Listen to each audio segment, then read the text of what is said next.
Gönlüm sevilerse, ruhum severse,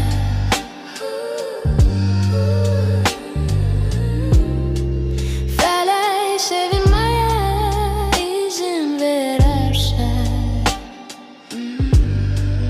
belki de mucize o zaman. Yürekten gülseydim cemi birce an, bir ömür yeterdi bar bedeline. Verdin mi kendini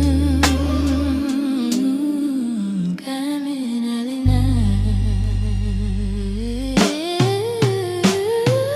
O sana ne dostum ne de ki düşman, kurtarabilmez ki yakının sinen. O sana ne dostum ne de ki düşman, kurtarabilmez ki yakının sinen.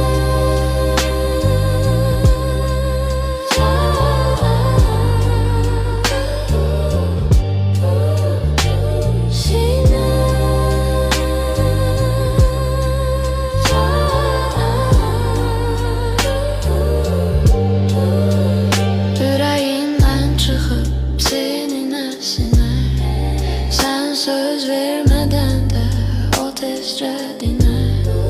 Cılızdır herkesin kalbine girer, ne gelirse başa onunla gelir.